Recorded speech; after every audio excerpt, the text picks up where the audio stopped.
things, because humans are basically good. They are basically good. So when you want them to go to war, you can't get them to go to war and say that just because you for some bad thing. You know, they would never convince people to go to war in Iraq for oil.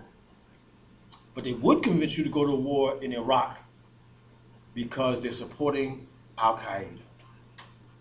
They would convince you to go to war in Libya because they're saying that that leadership and that government is killing its own people. But in fact, they're not. They don't really care about the people. NATO has killed more people in Libya than the government ever did. What do they care about in Libya? Oil, right? But they couldn't get you to go fight if they said it was about oil. They couldn't get the oil out of Iraq. Right, right. No, it's all illegal. That's what I'm saying. The question is not whether you're helping or hurting; it's whether you're stupid or not. Because most of the time, rich people convince people. And when I say stupid, I really mean ignorant. And what happens is rich people depend on the masses of people being ignorant so that they can tell them some little things and make them emotional. Show them stuff like that and make them feel sad, mad. Make them go to war and kill the bad guy. They don't even know who the bad guy is. Most of the time, they're so ignorant, they don't even know where that part of the world is until the war. So yeah, I have a different approach. The problem I have is I just know a little bit too much about what's really going on. If I was ignorant, I would be blissful and probably end up with blisters. You know, the problem is this, really. The real problem is that people lack information. There's only one reason that you should ever take a life, and that is because taking that life, well, maybe two reasons. One reason, though, is because taking that life will save more lives, save more lives. The only other reason to take a life is like what they call this thing when people want assisted suicide because they're dying painfully. That's the only other reason, and that's the person taking their own life and trying to end all the pain they're in. But to go to war, you should only go to war because you're really saving people.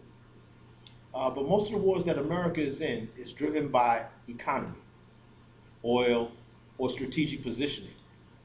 And I'm not saying all the time, but most of the time, and most of the long wars, definitely. Iraq, Afghanistan, now they've been bombing Libya for 4 months. America's wars are not just wars. Here's a question especially for the table. If America was involved in so many just wars, the first country it would have a war with would be itself for stealing the land from the indigenous people. Took the land. Then went and stole some people from Africa, brought them to a stolen land to build up a stolen empire, to go out and continue stealing the rest of the world. Show it, and that's on tape. A just war would be maybe the Native Americans fighting a war to get their land back. A just war might be the Africans fighting to get back all of the resources they lost from slavery and colonialism. A just war might be the poor Europeans fighting against the capitalist Europeans who forced them to do their work, dirty work. Those might be just wars. Most wars are not just. And whenever you start a war, it gets nasty. Even if you start for a just reason, it ruins the people that are involved in it. It just ruins them.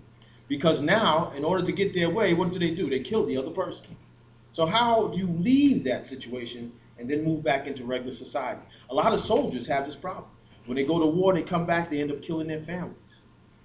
I remember after the Vietnam War, there was this big mass killing at a McDonald's in Texas, a Vietnam War vet, because people lose their mentality. They can't sleep, they hear an explosion, they jump up. When they have an argument with their husband or their wife, they fight physically, violently. War destroys people. War destroys people. And here's the thing, it's usually rich old men and women that send young, not as rich boys and girls to go fight wars and kill each other. It's stupid. It's stupid. And it should only be fought if it's going to save many more lives. And you heard that from me. That's all I got to say. Just like when you go to court, the first thing they try to do is collect all the information and collect the validity of the sources of the information. And then based on that information, they try to make a decision. A lot of people tend to try to jump to conclusions without information. I know some of them. Like for instance, I couldn't get that Casey Anthony, big Casey Anthony case that was just happening recently. Is that her name? Casey Anthony? Yeah. I couldn't even get involved with all of that. The tabloids were involved. People didn't get the information. They were just listening to what the news comments to. I know one person. I'll just leave that person nameless, but I know a person who said, I looked at them, and when I saw the way Casey Anthony turned in her seat when they were talking about it and the baby disappeared so long, I just knew that she was guilty. I was like, how can you know? You don't have information.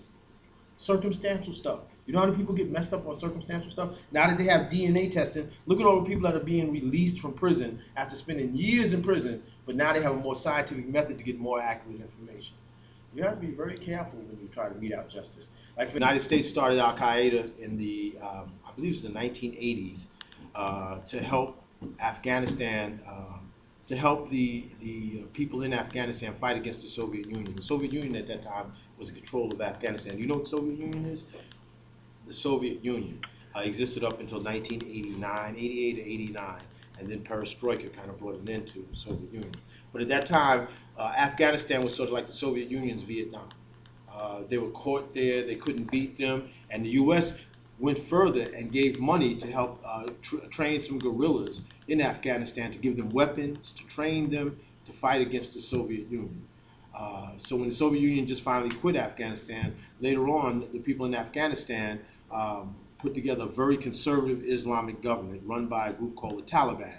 And the Taliban were very friendly to Al Qaeda, which was Osama bin Laden's, one of the organizations he was part of. Over time, Osama bin Laden wanted the Saudi Arabia and other places in the so-called Arab world to avoid westernization.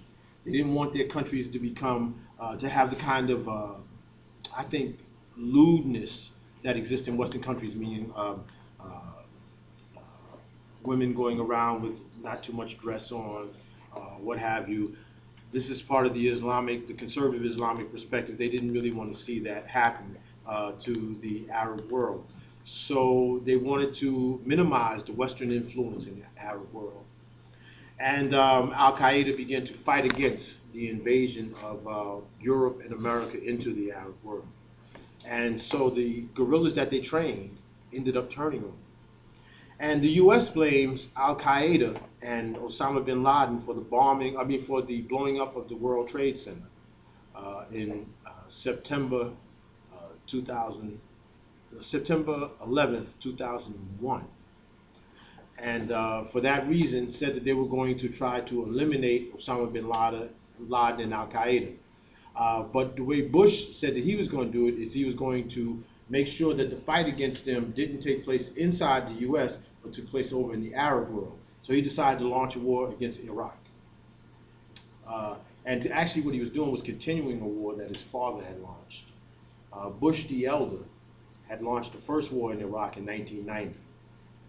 And then Bush the Lesser came back in 2000, I think it was, a few years later, around 2000, and launched the war in earnest. You know. And so really it was the U.S. that created their own monsters. They created Al Qaeda, and then Al Qaeda came back to bite the U.S. Okay, but the U.S. could have avoided Al Qaeda by never supporting them in the first place, and then they wouldn't have to fight them, and it wouldn't have had to lose 5,000 U.S. soldiers and lose hundreds of thousands of people in Iraq that the U.S. is responsible for their death. Now, on to the ICC. ICC are relatives of the ITT. That's what I call them. Some people call it International Telephone and Telegraph. I call them International Teeth, or International Thief. The ICC is this kind of, like a criminal court set up by Europe to prosecute anybody Europe thinks is not in their interest. Now, every now and then you get some, well, that's all I'm going to say about that. ICC is really a court that has been set up for Europe. It's not set up like, most courts you hear is to be judged by your peers, but not the ICC. The ICC is wants to use Western, even if they have Africans or Asians in the court as judges, they want to use Western methods and Western ideologies to decide whether other people are guilty. That's why most of the folks that they're trying to prosecute are either in Africa, South America, or Asia. But they don't try to prosecute Bush for his war crimes. They don't try to prosecute Europe for its crimes of enslaving and colonizing the world. Because according to them, the European way of life is the only way of life that's correct. And the rich people are only correct. But the ICC should be known as international capitalist criminals.